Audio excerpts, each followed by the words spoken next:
Eu queria que você abrisse a palavra de Deus em Lucas, capítulo 1.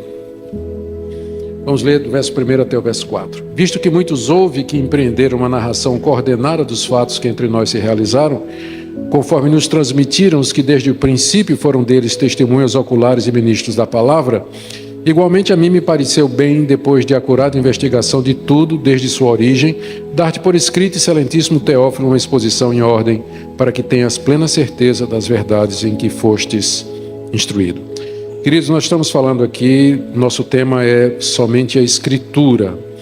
É um slogan que expressa a reação dos reformados contra aquele conceito de revelação contínua da Igreja Católica e o rompimento deles com a autoridade, infalibilidade papal e hierarquia da Igreja Católica. Nós vimos que, por sola Escritura, eles queriam dizer que a Escritura é a única regra de fé e prática e que era o juízo final, o juiz final em toda discussão e que Deus nos fala através dela e somente através dela.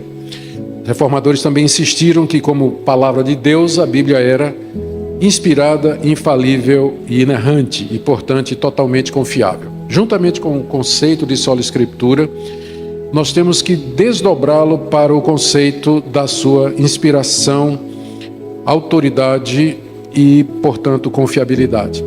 Quando os católicos perceberam, a Contra-Reforma percebeu que os reformadores estavam desenvolvendo o conceito de sola Escritura, eles vieram com o seguinte argumento: os reformadores rejeitaram um papa de carne e adotaram um papa de papel, porque eles transferiram para a Bíblia os atributos do papa. O papa era infalível, autoritativo e era a última palavra na igreja. Os reformadores pegaram esses três conceitos e transferiram para a Bíblia. Então, zombeteiramente, eles disseram que a gente trocou o papa por um papa de papel. A Bíblia é o nosso papa de papel, eles disseram, não é? Eles não estão totalmente errados. Na verdade, os reformadores não transferiram esses conceitos do Papa para a Escritura. Eles resgataram essas características que o Papa havia se apropriado indevidamente, com isso diminuindo a autoridade da Escritura. Então eles resgataram esses conceitos e os colocaram onde deveria estar. A maior autoridade na igreja não é o Papa, mas a Escritura. O Papa não é infalível, a Escritura é infalível. O Papa não é autoritativo, mas a Escritura é autoritativa.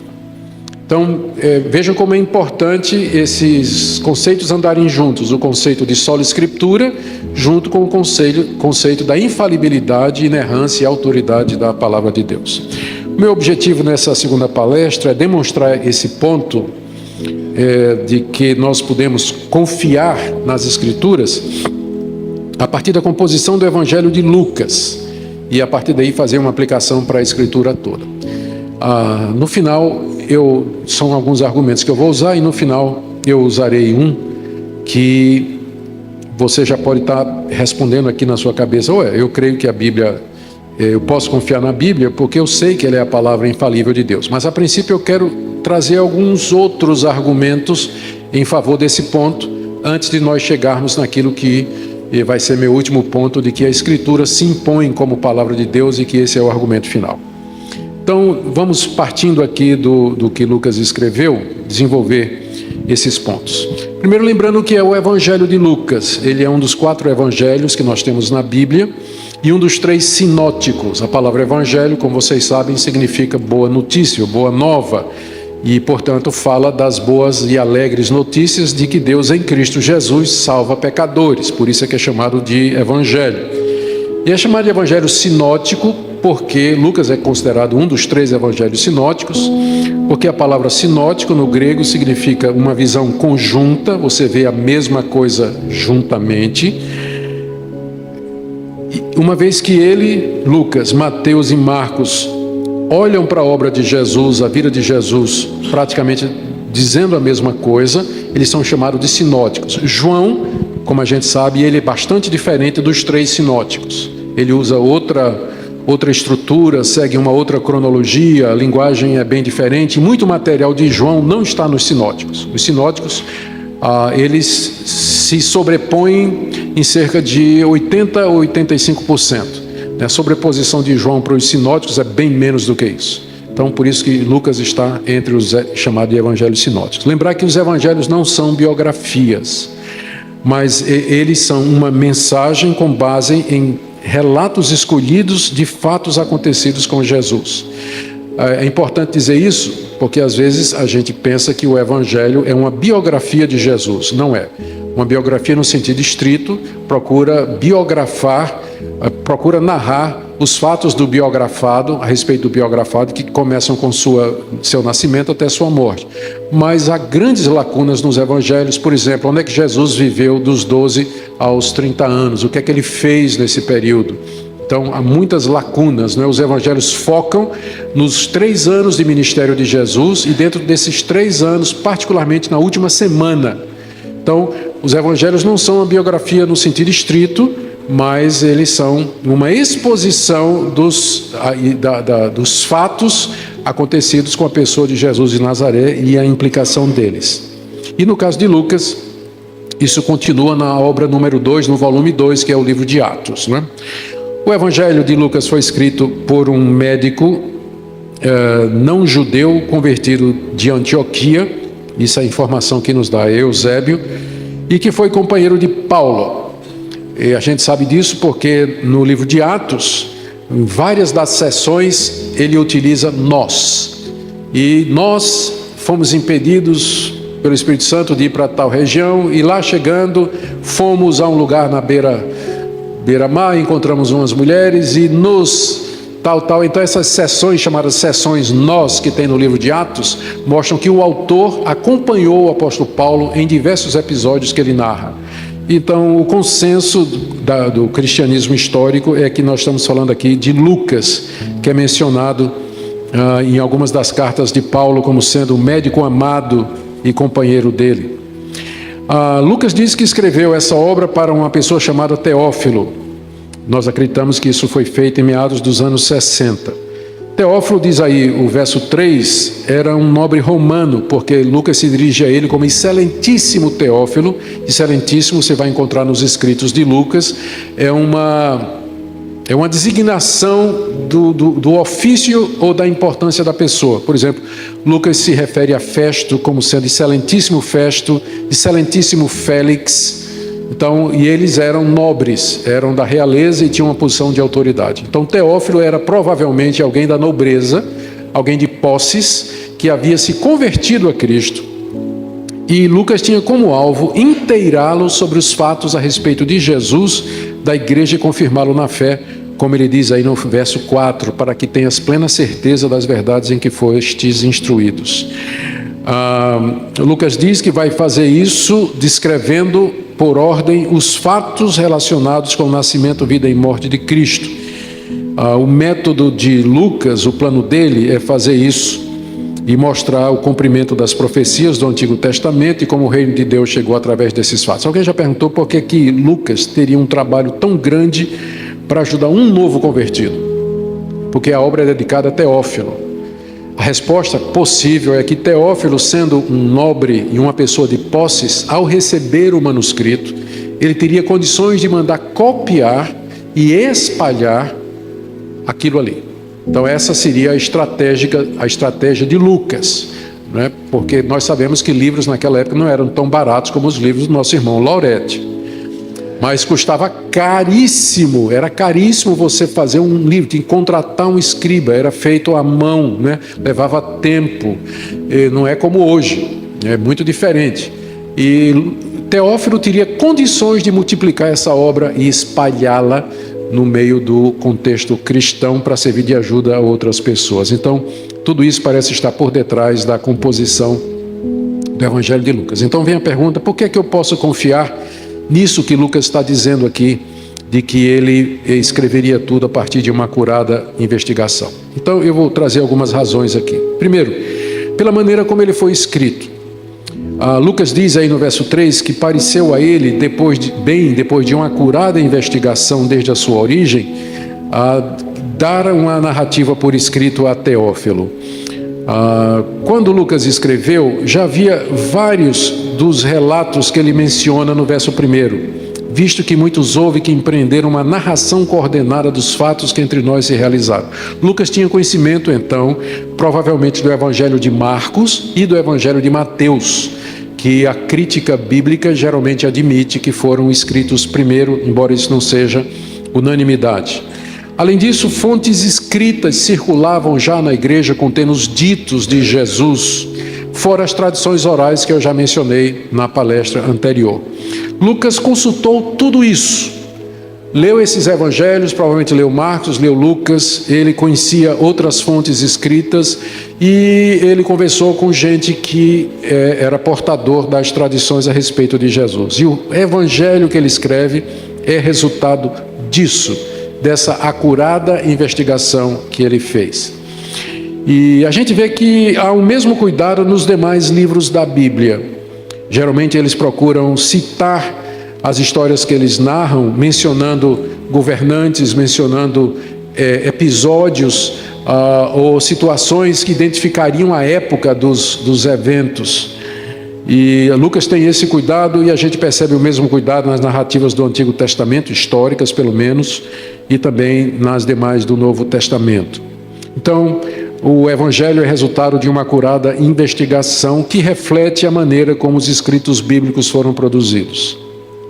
A melhor maneira de você ver isso é quando você faz uma comparação de Lucas e dos demais evangelhos canônicos com os evangelhos apócrifos. Eu dou um curso no Centro de Pós-Graduação Andrew Jumper, onde o reverendo Leandro é professor também, e o curso é sobre evangelhos apócrifos. E logo no primeiro dia, os alunos perguntam, por que é que a igreja reconheceu somente 4 evangelhos quando havia dezenas de evangelhos circulando.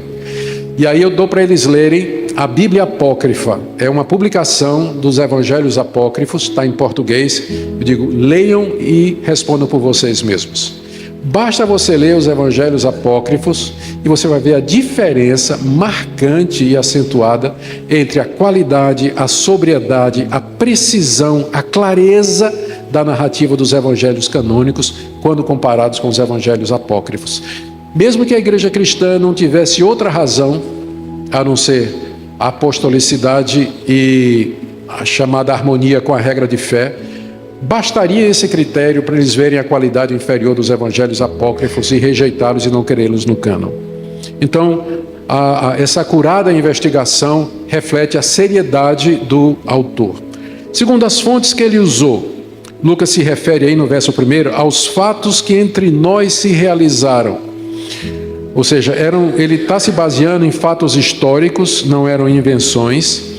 E quando ele usa o termo se realizaram, a palavra realizar aí, na verdade, é se cumprir. Tanto é que a revista e corrigida, ela traz se cumprir. Lucas diz que eram, na verdade, os fatos que ele vai narrar eram cumprimento de antigas promessas, assim fazendo uma conexão entre aquilo que ele está escrevendo e as escrituras que já eram aceitas, que eram as escrituras do Antigo Testamento. Ele propõe que o que ele vai dizer está em continuidade com a autoridade das escrituras do Antigo Testamento, reclamando autoridade então para si mesmo. Ele diz no verso 2 que esses fatos foram testemunhados, foram presenciados. Verso 2, conforme nos transmitiram os que desde o princípio foram deles testemunhas oculares e ministros da palavra. Aqui ele se refere aos 12, já Matias substituindo Judas.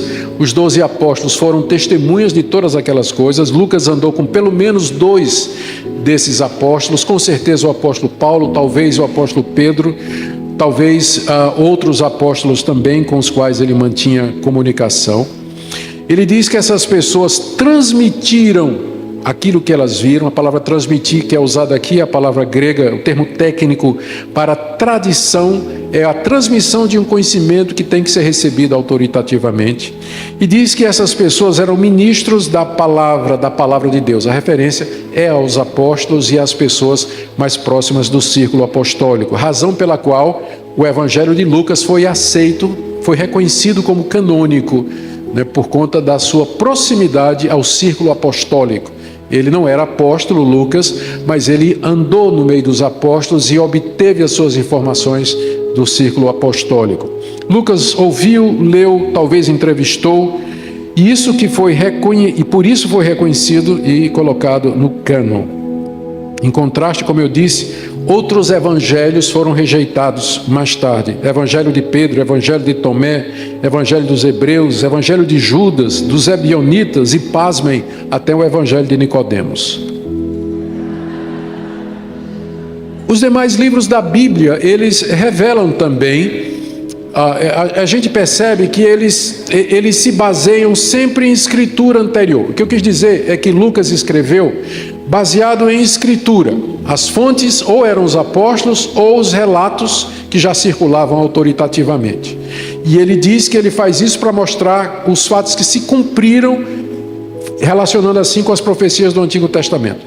A gente percebe essa mesma coisa no processo da formação da escritura no geral. Por exemplo, no Antigo Testamento, os escritos, que é o nome que se dá à divisão do cânon hebraico, que se refere aos livros poéticos como Salmos, Eclesiastes, Provérbios, eles refletem os livros históricos e o Pentateuco. Eles se baseiam nisso aí. O homem sábio dos livros poéticos ou de sabedoria é o homem que vive de acordo com o que Deus revelou na Torá, na sua lei. Então há essa relação. Os profetas, os livros dos profetas, por sua vez, também se baseiam no Pentateuco. A função do profeta não era tanto anunciar o futuro da nação de Israel e do que Deus ia fazer no mundo, mas chamar o povo de Deus à obediência à Torá, a lei revelada em Moisés. Então há essa intertextualidade, essa interdependência na formação do Antigo Testamento. No Novo Testamento é a mesma coisa. As cartas, tanto de Paulo como dos outros, refletem o conteúdo dos evangelhos, explicam o evangelho, a vida e obra de Jesus Cristo.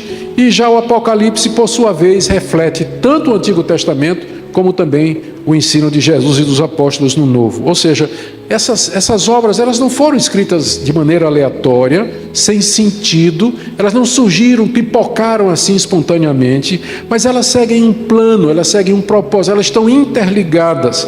Daí a gente pode falar da unidade, da coerência e da harmonia da mensagem da Bíblia. Embora os livros são produzidos num período de cerca de 2.500 anos, por autores diferentes, em línguas diferentes, grego, hebraico e aramaico, vivendo em locais diferentes, há, contudo, uma unidade, uma harmonia na mensagem central desses livros, dando coesão, escopo, sentido e um significado único à coleção dos 66 livros. Por quê? Exatamente pelo que nós vemos em Lucas, o cuidado de, ao escrever, ele refletir as fontes anteriores, ele na origem, e se basear no que havia sido escrito antes. Mais uma razão pela qual nós podemos, então, confiar na palavra de Deus. A terceira razão é o motivo pelo qual o Evangelho foi escrito. Você talvez não entenda, não perceba a conexão, mas eu vou explicar. Vou explicar trazendo aqui um episódio em que um professor liberal, um erudito em literatura hebraica do século XVIII, bastante liberal, chamado Hermann Reimarus, ele disse o seguinte: os discípulos roubaram o corpo de Jesus e inventaram sua ressurreição porque não queriam voltar a trabalhar. Ele dizia o seguinte: ele não acreditava em ressurreição, não acreditava na inspiração da Bíblia, e ele estava querendo achar uma explicação para o fenômeno do Evangelho, do cristianismo. Qual a origem do cristianismo, já que não tem ressurreição, não tem milagre, não tem inspiração, mas como explicar a origem do cristianismo? Como aquilo que começou com um grupo, o que moveu aquelas pessoas a dizer que Jesus tinha ressuscitado dos mortos? Então eles disseram o seguinte: Jesus de fato existiu, ele era um pregador ambulante, que fez discípulos que andavam com ele, e a maioria desses discípulos eram pescadores. E aí, como eles estavam seguindo Jesus, não podiam mais pescar, eles viviam de quê? Da bolsa, que inclusive o tesoureiro era Judas, né? Não quero com isso dizer nada sobre os demais tesoureiros hoje, mas Judas era o tesoureiro do colégio apostólico. Então, como é que eles viviam? Viviam das ofertas que eram lançadas na bolsa. Quando Jesus morreu, os 12 perderam a fonte de renda. Como é que vamos viver agora? De onde é que vamos tirar dinheiro? Durante 3 anos a gente viveu das ofertas por conta de Jesus, mas agora ele morreu, né, secou a fonte. Aí alguém teve a brilhante ideia: e se a gente inventar que ele ressuscitou?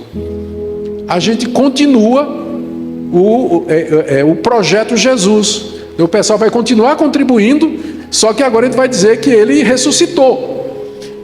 Então, era isso que Rei Mários estava dizendo, que os evangelhos, eles refletem a loucura translocada, né? O pessoal na tentativa de continuar a manter a figura de Jesus no cenário com propósitos financeiros. É claro que Rei Mários não explica como é que eles estavam dispostos a morrer por uma mentira, né? Que todos eles, quase todos eles, morreram martirizados exatamente por afirmar isso. Dificilmente uma pessoa vai morrer por uma mentira que ele sabe que inventou, especialmente se tiver um leão olhando para ele na arena, né? Especialmente se tiver um leão olhando para ele na arena, né? Então todo mundo acredita nas suas mentiras até a hora que o pitbull pula a cerca, né? Pitbull pulou a cerca, só vale a verdade. Então, mas aí vocês percebem o ataque que é feito. Lucas diz aqui qual foi o propósito que ele escreveu o seu evangelho. Ele diz no final, ele diz no verso 4, que o objetivo que ele escreve era para que Teófilo tivesse plena certeza das verdades em que ele foi instruído. E essa é a razão pela qual não somente o evangelho de Lucas, mas toda a literatura do Novo Testamento foi produzida. Os escritos cristãos, eles nasceram da necessidade que os apóstolos e os primeiros líderes, obreiros e pastores tiveram para discipular os novos convertidos, responder aos ataques dos judeus e dos pagãos, esclarecer a sua fé e, com frequência, substituir a presença dos apóstolos. Os apóstolos não podiam estar em todo lugar, em todo tempo. Então, o que eles faziam? Escreviam uma carta, e essa carta era lida na igreja, e aquilo que estava escrito equivalia à palavra do apóstolo, e era para ser recebido com autoridade, como se o próprio apóstolo estivesse lá. Então esses livros todos foram escritos com esse objetivo. Ninguém estava ganhando dinheiro com isso. O apóstolo Paulo, na verdade, se Paulo entrou nisso atrás de dinheiro, foi a maior furada que ele deu na vida dele, um erro estratégico, porque onde Paulo passava, ele apanhava, era preso, escorraçado, expulsado da cidade, depois de levar 40 varadas menos uma. É que ele contava às vezes, né? Ficava contando, 1, 2, né? Faltou uma, né? Acho que ele não dizia isso não, né? Mas não tinha essa motivação. Então toda a literatura do Novo Testamento, ela foi produzida com esse propósito. Eles não tinham nada a ganhar. Portanto, a motivação é importante para nós. A razão pela qual esse livro foi escrito, ele não visa lucro, ele não tem o objetivo de promover um comércio, criar uma religião lucrativa, ao contrário. Ela adverte, essa literatura aqui, ela adverte contra aqueles que vão usar a mensagem que ela transmite e para se beneficiar, locupletar, ganhar dinheiro, fama, posição e tudo mais. Então a razão pela qual esse livro foi produzido é o motivo pelo qual nós podemos crer nele. Também a sua data. Esse livro, Lucas, ele foi escrito muito próximo dos eventos que ele pretende relatar. Eu sou da opinião de que ele foi escrito aí final da década de 60, embora haja quem coloque nos anos 70 ou 80, geralmente quem faz isso usa como argumento, é o pessoal que não acredita, não todos, mas muitos que colocam Lucas depois da queda de Jerusalém, que foi no ano 70, é porque eles não acreditam em profecia. Se Lucas foi escrito nos anos 60, Jesus diz inclusive que Jerusalém será destruída pelos exércitos romanos. Pelos exércitos romanos, que aconteceu poucos anos depois, 30 anos depois da morte de Jesus, 37 anos depois da morte de Jesus.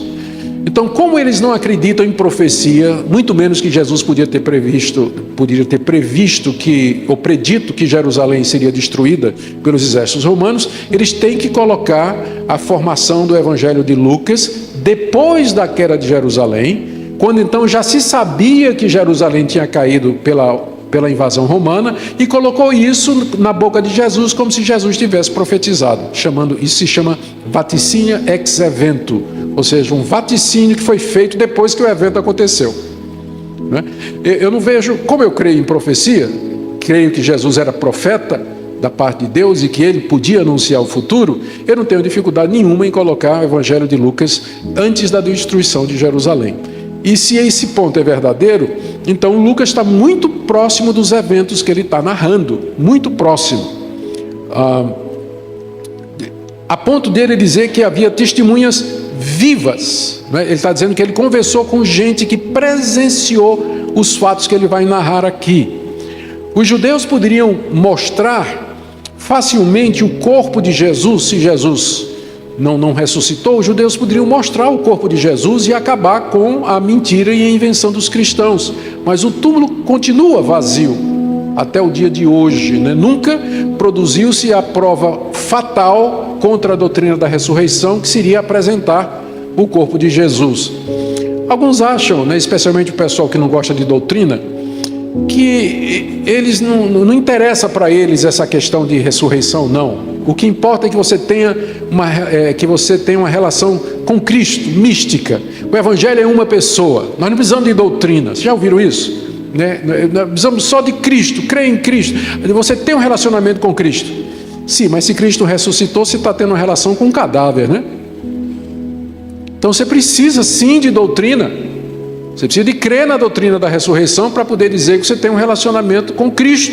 Senão você está tendo um relacionamento com um cadáver, um esqueleto dessa altura, ou então pó, né?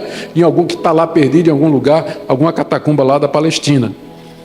Mas então, Lucas diz que tinha gente que tinha testemunhado a morte e a ressurreição de Cristo Jesus e que poderia facilmente ser procurado e confirmar aquilo tudo que ele está dizendo.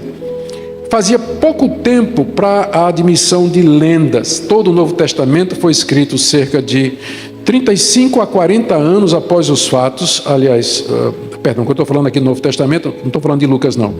Todo o Novo Testamento, provavelmente com exceção da literatura joanina, foi escrita cerca de 40 a 50 anos após os fatos acontecidos. Não, aqui inclui João também.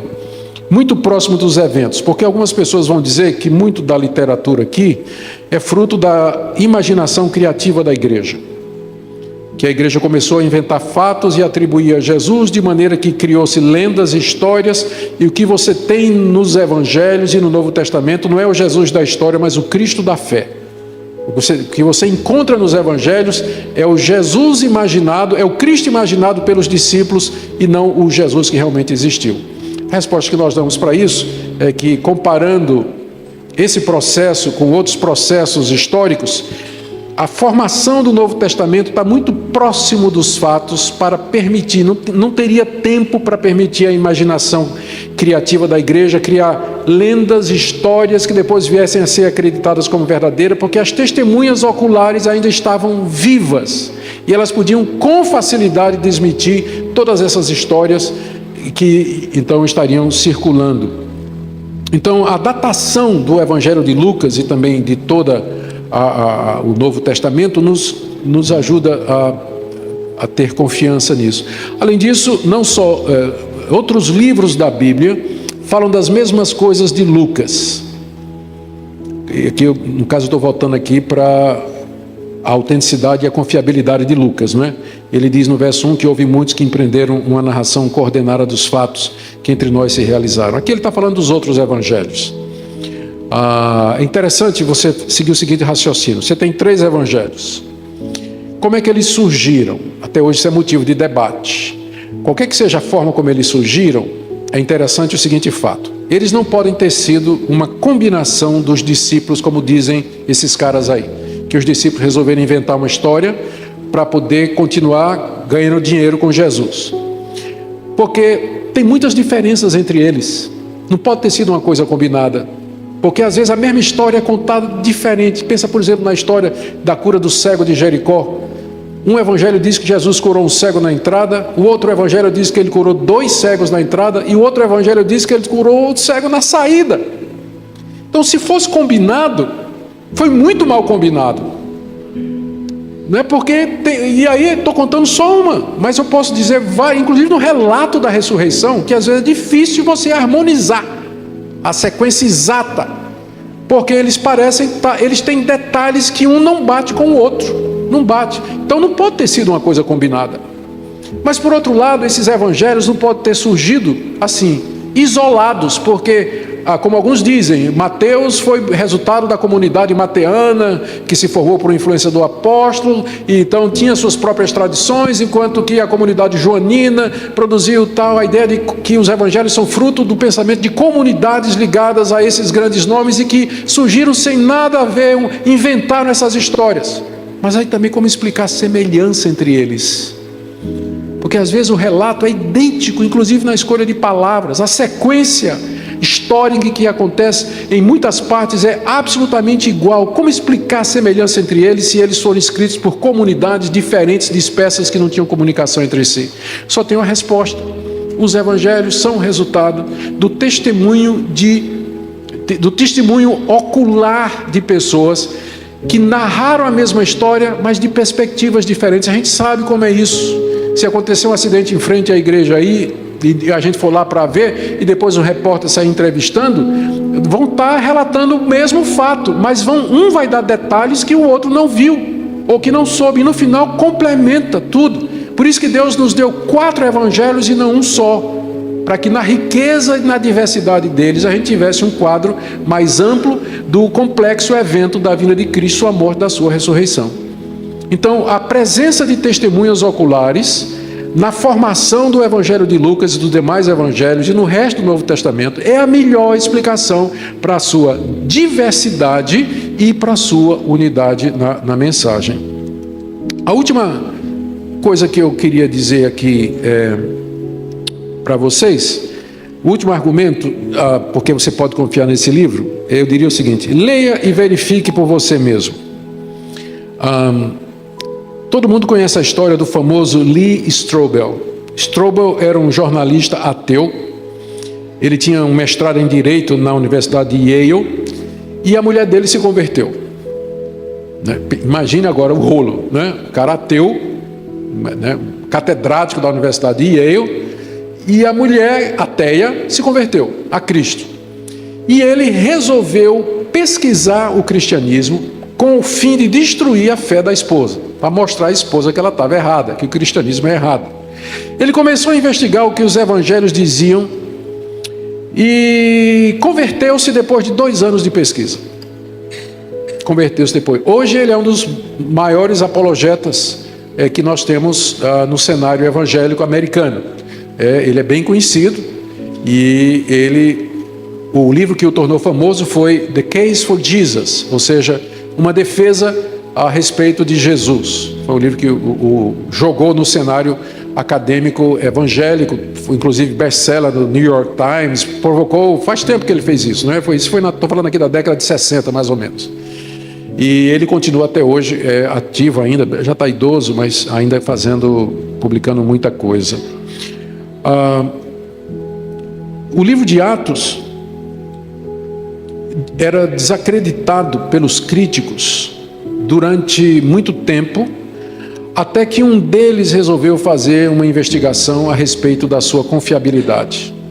E foi investigar as fontes, comparou com documentos outros registros, e no final ele chegou à conclusão que Lucas é provavelmente dos historiadores antigos o mais confiável, porque as datas, as informações de nomes, os fatos históricos, o conhecimento que ele tem, por exemplo, da navegação da época que ele narra no livro de Atos, naquele naufrágio do apóstolo Paulo, aquilo tudo só poderia ter sido escrito por uma pessoa vivendo em meados do 1º século. E ele publica um livro a respeito da autenticidade de Atos. Ele começou ao contrário, né? Mas como Lee Strobel, no final, ele estava convencido da autenticidade do livro de Atos. E isso mudou a direção dos estudos a respeito do livro de Atos, porque hoje em dia pouca gente considera, como considerava antes, que Atos é um livro que foi escrito no século II, né, por alguém que queria harmonizar as tensões na igreja primitiva. Mas hoje em dia já é visto de maneira diferente. Há pouco tempo, e eu estou terminando aqui, já disse isso 3 vezes, né? Então não acreditem não quando eu falar sobre isso. Aqui eu quero mencionar, o meu último ponto é esse, é que a Bíblia, ela dá testemunho de si mesma. Se nenhum desses argumentos servir, você pode finalmente lembrar disso, que ela dá testemunho de si mesma. John Piper acaba de lançar um livro cujo título é Uma Glória Peculiar. Uma Glória Peculiar. E a tese desse livro é mais ou menos o seguinte: ele diz assim, ele pega os argumentos tradicionais em favor da autenticidade da Bíblia, alguns deles eu usei aqui com vocês. Ele diz assim: imagine se eu for evangelizar uma tribo indígena, eu levo a minha Bíblia lá e eu quero convencer aqueles indígenas que esse livro é a palavra de Deus. Agora imagine eu usando todos esses argumentos lógicos, históricos, que não vão fazer o menor sentido para o índio. Deve ter alguma outra maneira. E a maneira é essa glória peculiar que existe, não somente na Escritura, mas em tudo que Deus faz. E aí ele pega a analogia da revelação natural. Ele diz que a natureza reflete a existência de Deus. Há uma glória na natureza, porque ela é resultado da ação criadora de Deus. Então, contemplando a natureza, vendo a natureza, o homem deveria se conscientizar de que isso não surgiu pelo acaso. Ou seja, há um testemunho inerente na obra de Deus. Tudo que Deus faz recebe um pouco da sua glória. Então há uma glória peculiar nas Escrituras, que quando a pessoa se aproxima da Escritura, mesmo que ela não tenha esses raciocínios, mesmo que ela não tenha esse conhecimento histórico, a lógica e processo de dedução, a Bíblia apela para a pessoa, ela se impõe como verdade, porque é a palavra de Deus. Ela se impõe a si mesma como verdade, como os reformados dizem, né? Foi a Escritura que se impôs e criou a igreja, e não a igreja que criou a Escritura. Então, esse é o último ponto que eu queria trazer para vocês. Da mesma forma que a glória de Deus está na natureza, a sua presença está na natureza, está no homem por causa da imago Deus, brilha na sua plenitude na pessoa de Jesus Cristo, assim também essa glória peculiar está nesse livro. E a história mostra quantas e quantas pessoas se converteram simplesmente em contato com essa palavra, Eu posso citar aqui a conversão de Agostinho. Agostinho era um cético, né? Ele tinha sido criado por uma mãe piedosa, mas ele começou a seguir doutrinas e filosofias várias, era um homem devasso, e uma tarde, diz ele, estava em algum lugar e ouviu uma voz de criança dizendo: lê.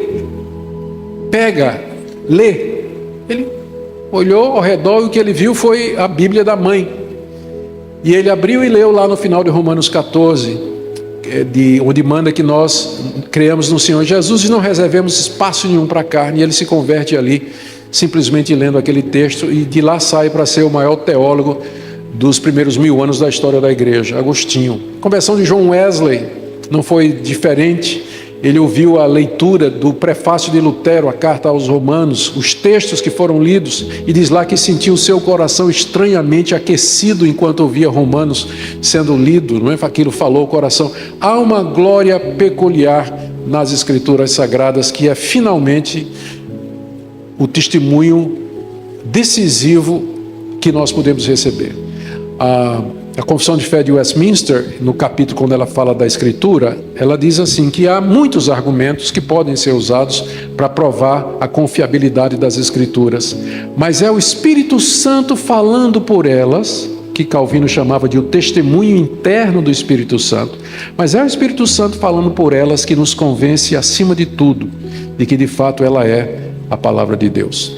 Eu espero que nessa noite você saia daqui com essa convicção: sola Escritura, porque ela é a palavra de Deus, é a voz de Deus, é assim que Deus nos fala hoje, e é nela que nós encontramos a revelação do seu ser e da sua vontade. Amém? Vamos orar. Obrigado, Senhor, pela tua palavra inspirada, infalível. Te damos graças pelos homens que o Senhor levantou para escriturá-la, para registrá-las de maneira confiável e inerrante. Te damos graças pela sua preservação durante todos esses séculos. Te damos graças pelos homens que traduziram a Bíblia para nós. E nós oramos, ó Deus, que o Senhor nos dê sede da tua palavra. Eu oro, Senhor, pelos pregadores que estão aqui, que o Senhor mostre para eles que a tarefa deles é ensinar essa palavra e não suas ideias, que eles têm que pregar a Escritura e não a si mesmos. Mostra também aos crentes e dá a eles o desejo de ler essa palavra todo dia. Ó Deus, que busquem nela o conhecimento do Senhor. Te agradecemos por esse momento, em nome de Jesus. Amém.